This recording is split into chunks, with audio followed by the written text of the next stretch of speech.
Hello again, everybody, and welcome to another episode of BitNote. We've got some video game music lined up for you, so have a listen and hope you enjoy.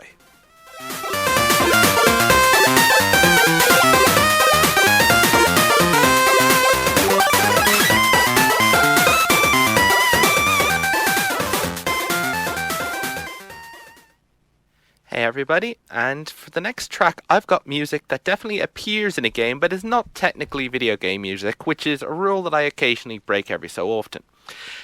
You know, the rule namely saying that I play video game music on this show, which is a pretty good sort of rule to have, but like I said, there's always exceptions. I was playing this game called The Secret World. Now, normally when I talk about a game on the show, I go into a whole description about what the game is, but I can't about The Secret World because it's massive and I've barely scratched the surface. It is an MMORPG, or also called Memorpaga by a certain internet commenter, and I like calling it a Memorpaga because it sounds like an actual word rather than a string of letters.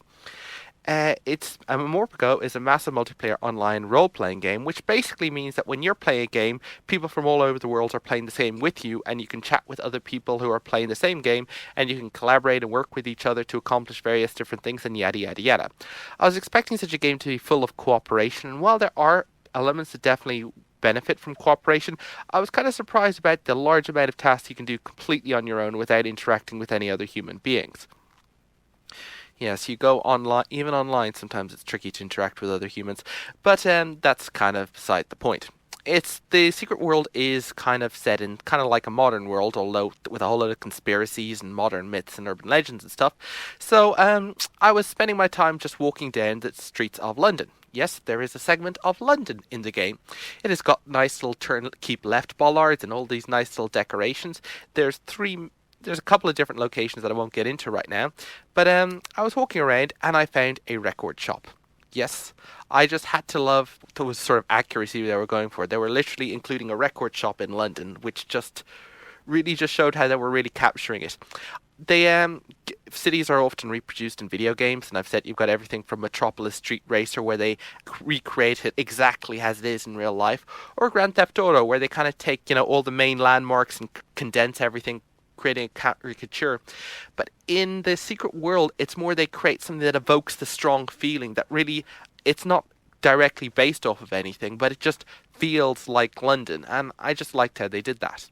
So, to complete the feel of this relatively small area being London, you walk into a record shop, which I did. I saw some people that I thought were people I could talk to, but they turned out to be NPCs, non-playable characters, and then I hear this song on the radio.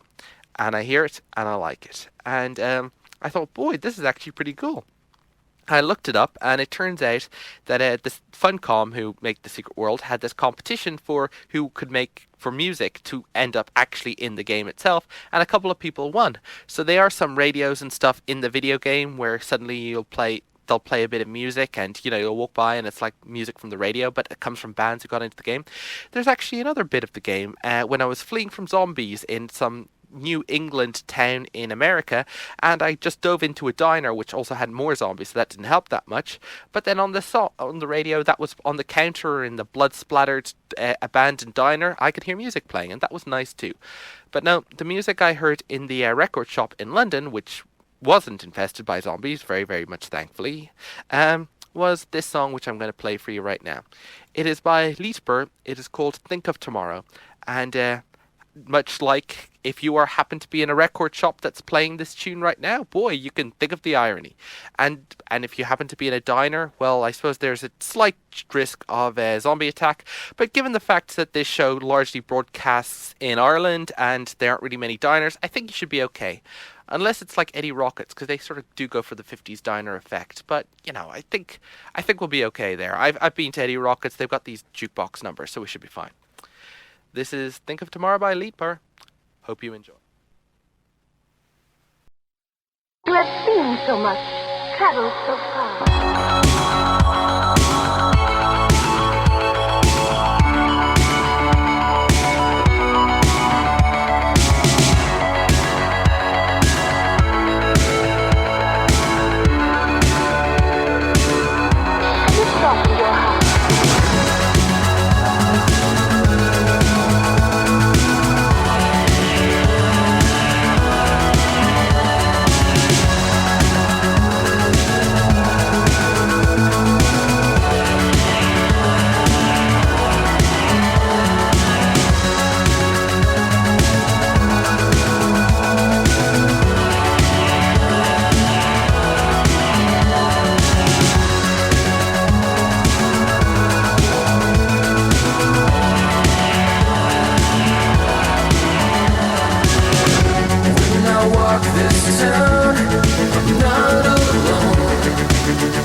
just moving indistinct.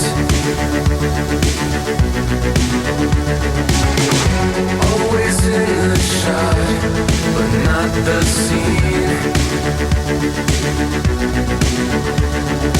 Concrete the excess, it's midnight, I've lost the thread. I can't feel the present, I think of the past instead.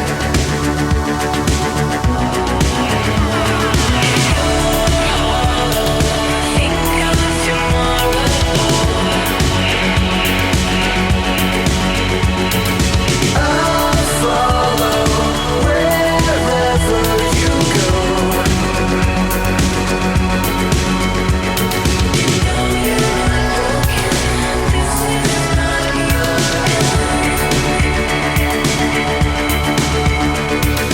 Ride together wherever we land.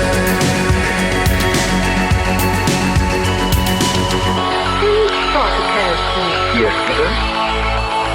Seems to me this has really gone longer than I could stand.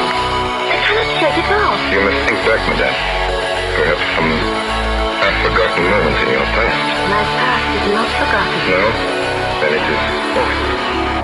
I can make it back if I'm with you.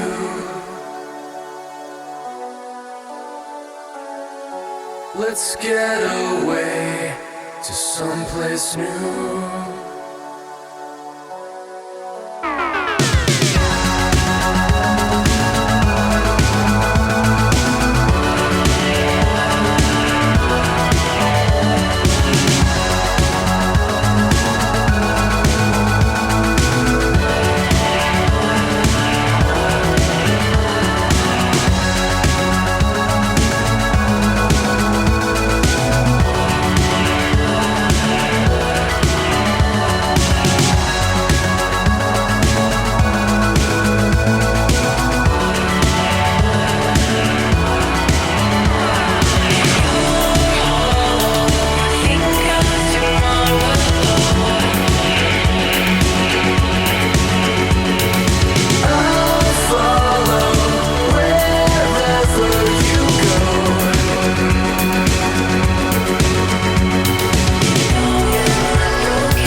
And that was Sorry, actually, the pronunciation is right here in front of me. Lightburr. That was Lightburr with Think of Tomorrow. And it features in the game The Secret World by Funcom. So, basically, as I said, I haven't quite scratched the surface. It is an MMORPG, or MMORPG, and getting through it just takes a lot of time, so I'm not going to do it. However, I do suppose that before I do finish the game, I could throw you another track from it, since I do intend to play it more, and I'm sure when I get more of it done, there'll still be more great music to it. Thankfully, the soundtrack of this game, not including that Leapburst song, obviously, because that wasn't created for the game, but the soundtrack to The Secret World is actually available in most online digital storefronts. I got it in 7 Digital.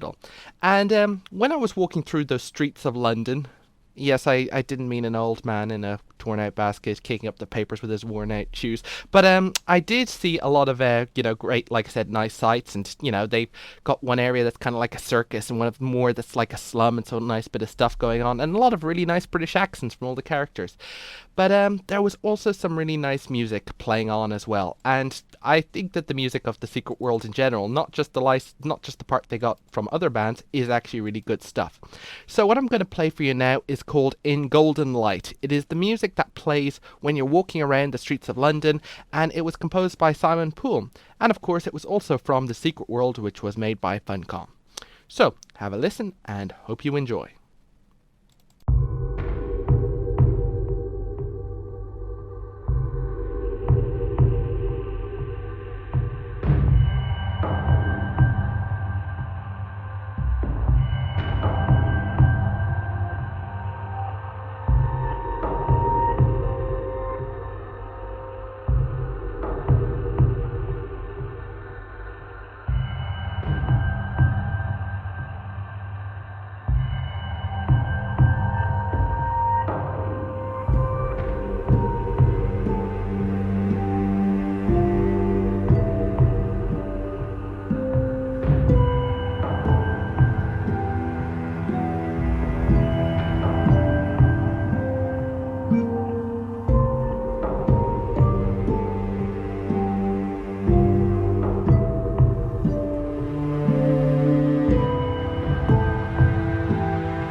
And as I said, that was In Golden Light. It is from The Secret World, which was developed by Funcom, and that particular track was composed by Simon Poole.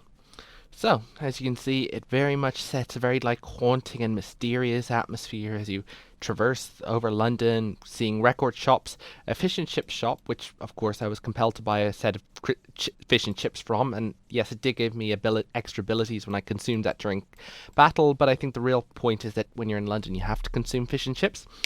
And of course, you see a market in a subway station, and some very nice, very beautiful wide roads and stuff. And yes, and definitely that gave a very nice haunting atmosphere, and I really helped enjoy the game as a result.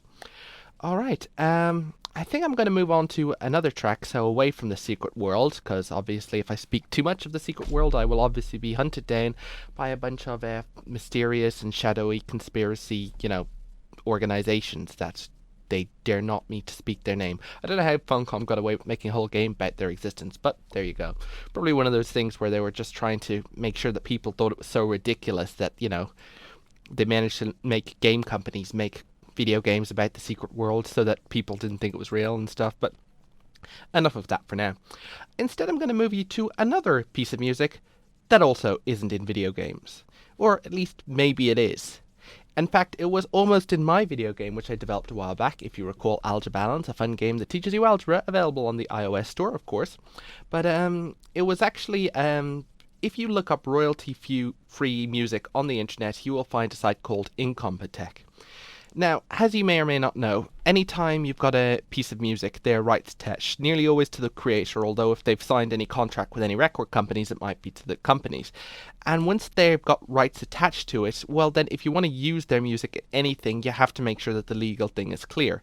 Now, I'm not going to go into the details about how exactly I managed to do this show with all these tracks that basically I don't have the rights to, but what I can tell you is that if I tried to make a video game or a video game or a movie or something with just some video game track spliced right in, I would incur the wrath of a bunch of, basically I'd be committing copyright violations. I would incur the wrath of video game companies. Now, this did not stop the British movie Pure from accidentally including Sonic 3 music on its soundtrack. It's actually kind of weird. There's this whole thing about kid dealing with the drug addiction of his mom, and then suddenly they go to what used to be Sega World, and suddenly you can hear Sonic 3 music playing in the background, and they didn't include any reference in the credits, so they obviously didn't get authority. Sorry for going on that tangent, but it's kind of surreal when I watched it to get it like that. But yes, that movie, for instance, committed copyright intellectual property theft by including music that it obviously didn't have the rights to from a video game, and basically they didn't get sued or asked for damages in that case, and fair enough. But most cases you would. However, there are music called royalty-free music. This is basically under the Creative Commons license. And by the way, this is a lot of conditions, so I won't really go into it right now. But essentially, with Creative Commons, you can make, public domain royalty-free music so that people are able to take the music they want. It doesn't matter if they're making a huge amount of money off it. It doesn't matter if it's a game or a visual novel or a movie or a video game, anything. They can put the music into it, they can play the music, and they won't have to pay a penny to the creator. All they'll have to do usually is include attribution to say this music was composed by this person, and basically, and from that they can, and then once they've said that, this is royalty-free music from this person, you can do the same, then they're completely in the clear. That's all. And as you can imagine, this is very popular with a lot of people who, for a start, want to actually, build up something and basically want to get music in. Like I said, when I was making Algebra Balance, I included this music. When you search for royalty-free music on the internet, one of the first sites you get is Incompetech, which is a lot of music mainly by a guy called Kevin MacLeod. And boy, he has made a lot of music. Like I said, I included some of his music on an early version of Algebra Balance before I decided to go original and hired Claire Fitch, Irish composer, to make music for my game, and I was very happy with that. But before then, and for many other people, especially people like making YouTube videos where they don't want to actually hire a lot of pay a lot of money just to get music for something that might just get a bunch of hits but not much money, they go to Incompetech, and Kevin MacLeod has made over 2,000 self-composed pieces of music, which are free, royalty-free, which are available under Creative Commons by Attribution 3.0, which is a license that says you can use it for whatever. And there you go. So, what I'm going to do now is play one of Kevin MacLeod's track. It is a very popular track, so you may have heard it before, but where did you hear it? Who knows? It could be used anywhere. You could do your own thing and include this music. So, with all that said, have a listen, and hope you enjoy.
And that was Wallpaper by Kevin MacLeod, which is royalty-free music which anyone can use for their own purposes, including me playing it on my show.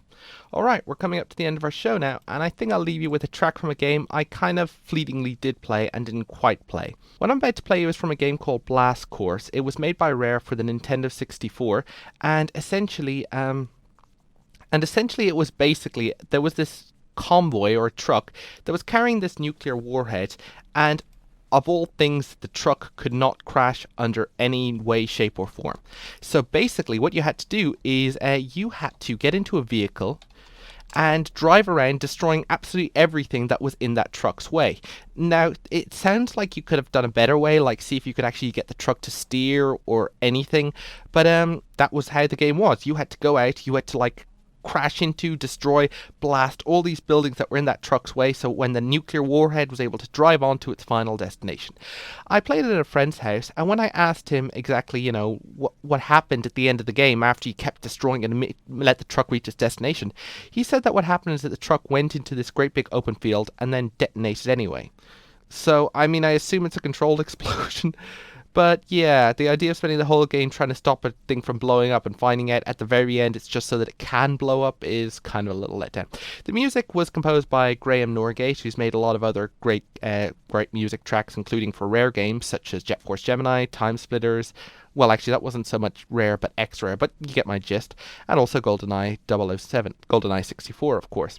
So, without further ado, I'll leave you with Cromlech Court. So, have a listen and hope you enjoy. And thank you all very much for listening to this great selection of game tunes.